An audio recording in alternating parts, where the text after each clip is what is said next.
features of C#.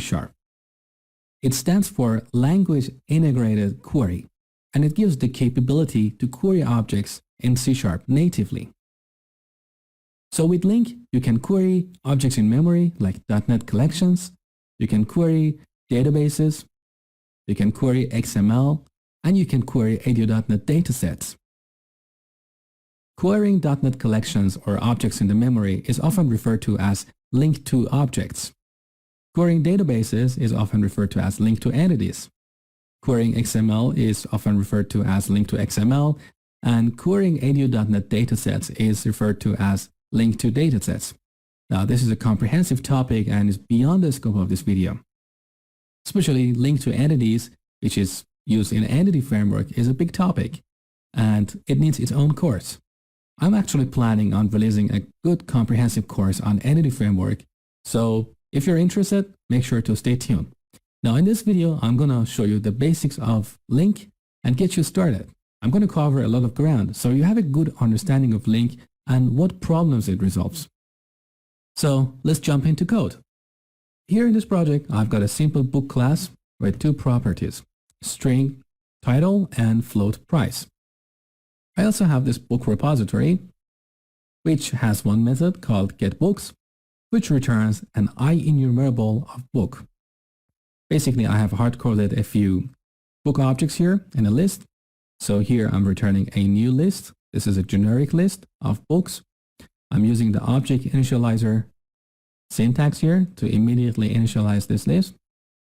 And then here I'm adding a new book, again using the object initializer syntax to immediately initialize the book. So as you see, our books here have title and a price. Let's look at our program CS in the main method. We simply instantiate the book repository, call the getBooks method, and get the result. Now let's see what we can do with LINQ. Let's say we want to display the list of books that are cheaper than $10. If we didn't have LINQ, this is what we had to do. We would have to create a new list. We would have to iterate the books collection and then say if book.price is less than $10, add it to cheap books collection. And finally, at this point, we have the list of cheap books. So here we could iterate this collection and display each book title plus its price. So let's run this code. So these are the books that are cheaper than $10.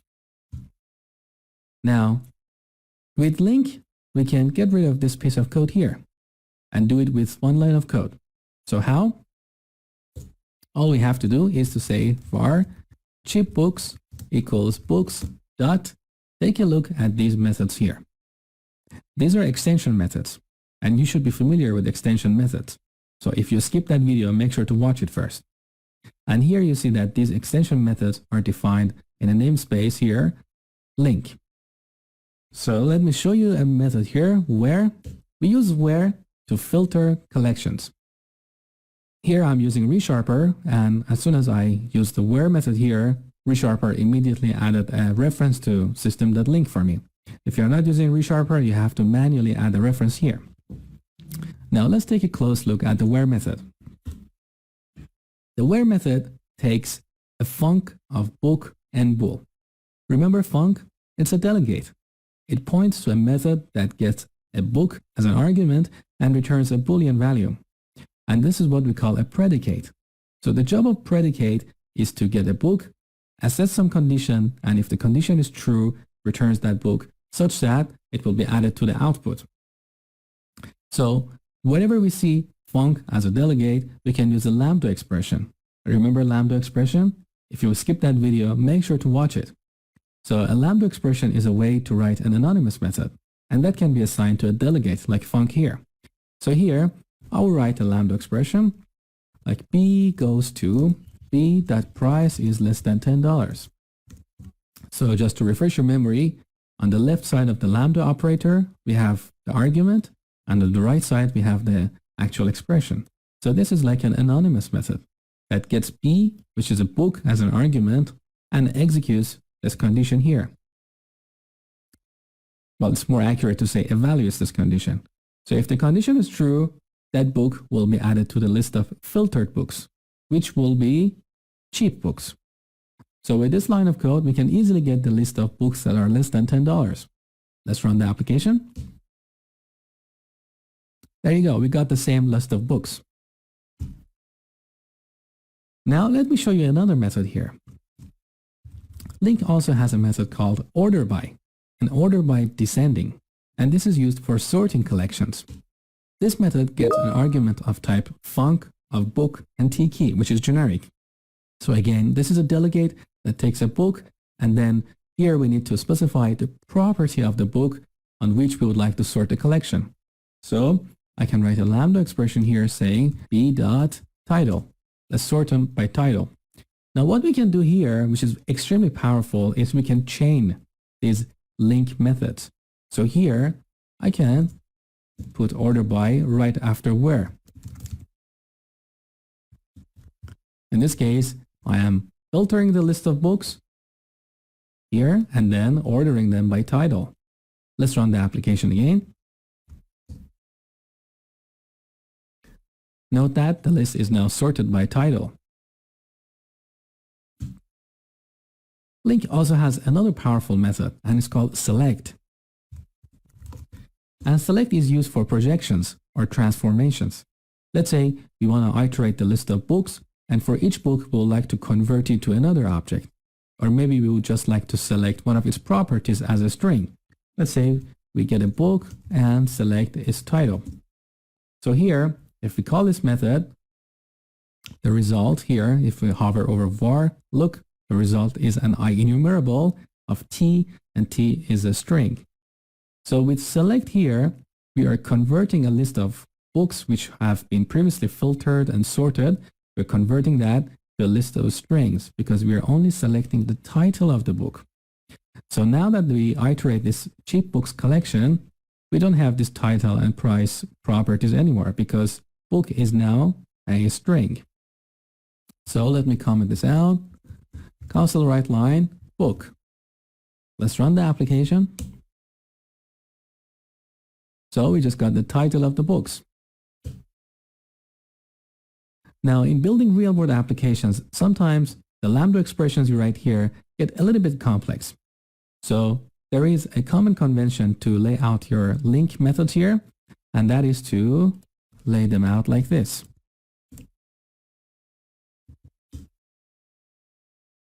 This way it's more readable and cleaner. So we filter, we sort, and select a property. Now this syntax is what we call LINQ extension methods. We also have another syntax to write LINQ queries, and that's what we call LINQ query operators. Query operators. I'm going to write the exact same code, but using a LINQ query operator. So I'm going to call this one cheaper books. This is how we write it. From B in books, where b.price is less than 10, order by b.title, and select b.title. So these two are exactly equivalent. LINQ query operators always start with the from and always finish with the select. So here from, you're saying from B, that's like an argument in books.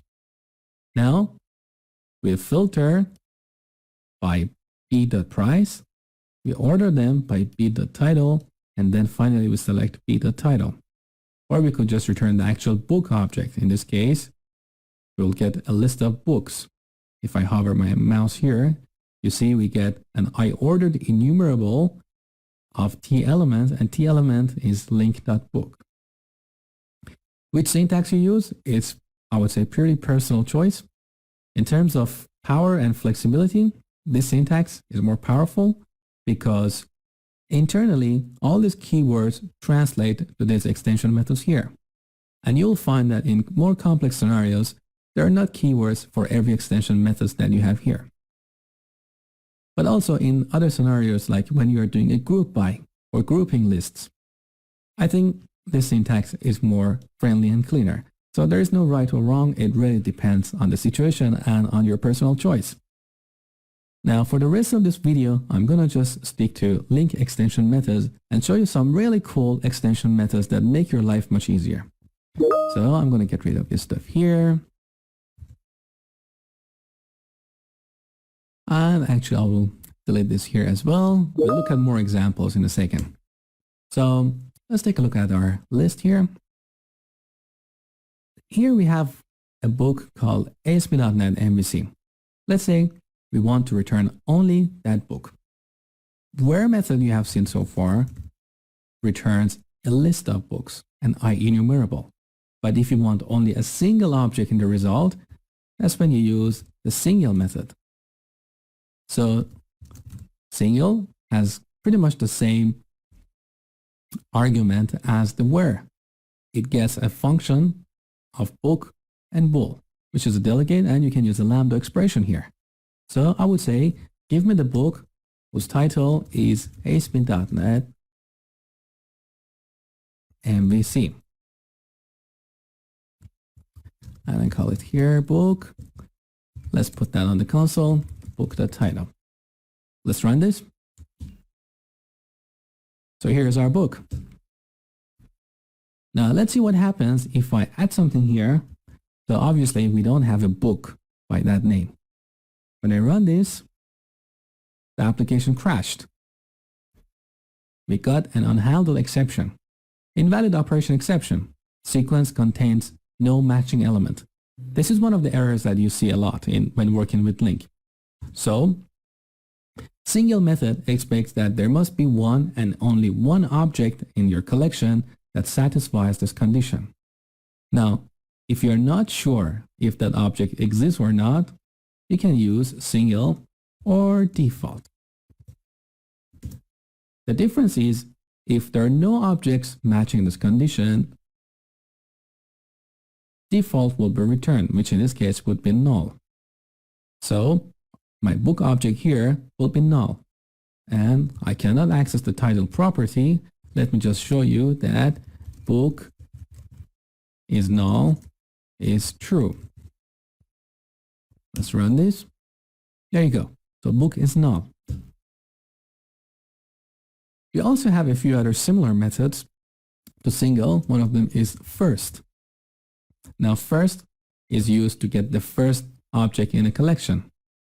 Optionally, you can supply a predicate to filter. Say, give me the first book whose title is, let's say, C# Advanced Topics.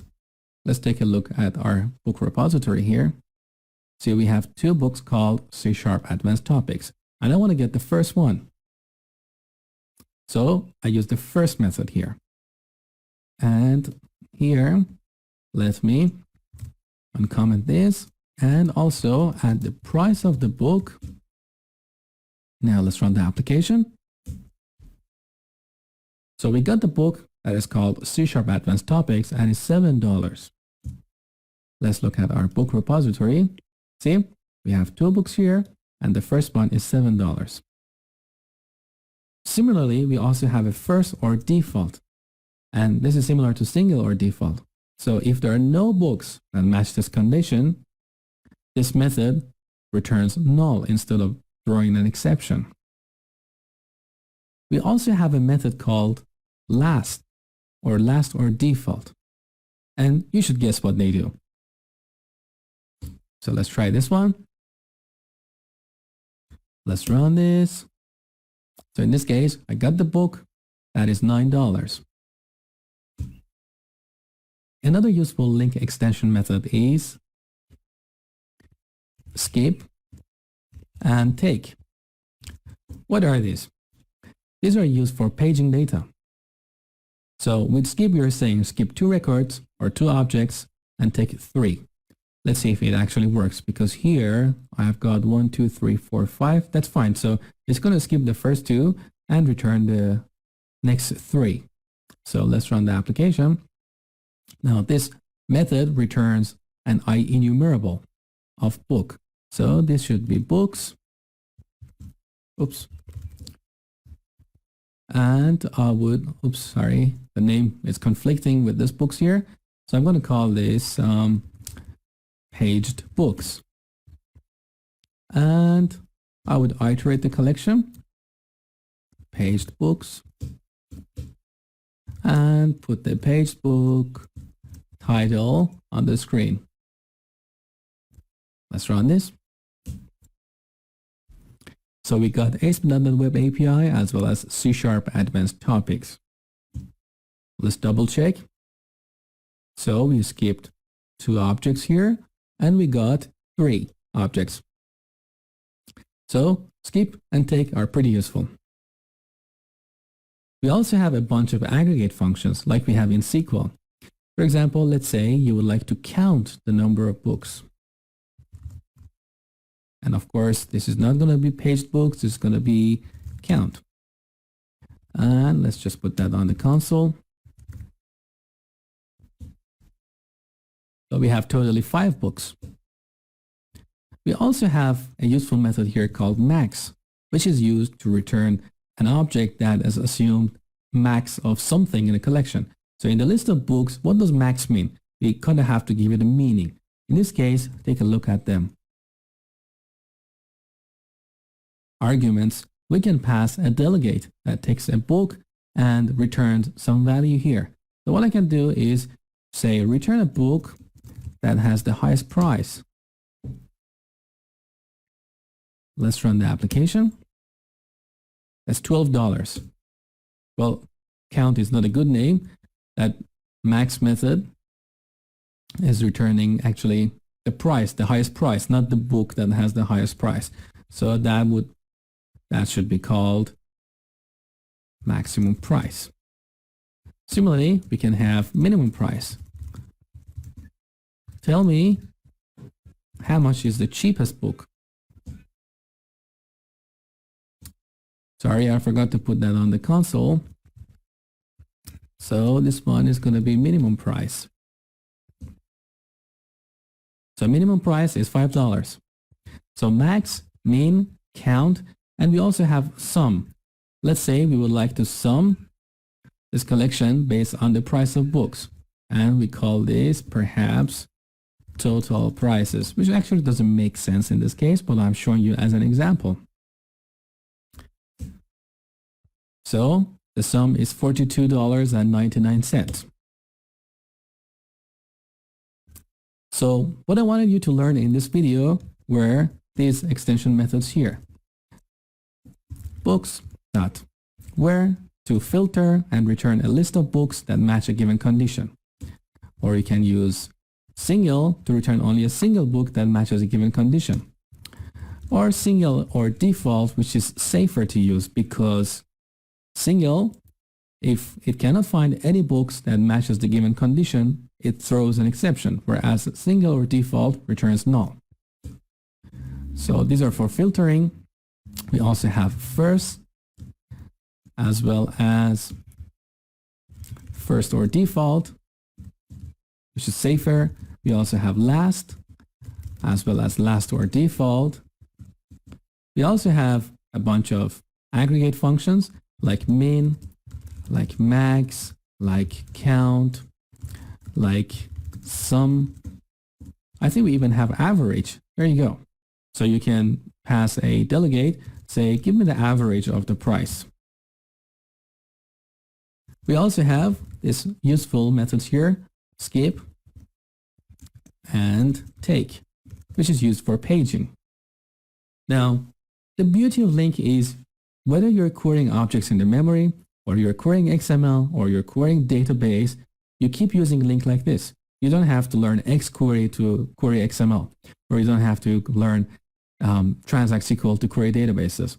Well, it's good to know SQL for programming databases, but in general, you can use LINQ in a lot of cases. And what LINQ does for you, or what Entity Framework does more precisely, is it takes this LINQ extension methods, and when you call them, it translates them to SQL query.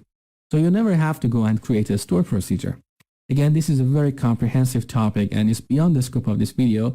Hopefully, I will release my Entity Framework course soon, and there I will explain all of these amazing things that you can do with LINQ. I hope this video gives you a good foundation to start with LINQ, see what benefits you get, and gets you prepared for real-world applications. I hope you enjoyed it, and thank you for watching.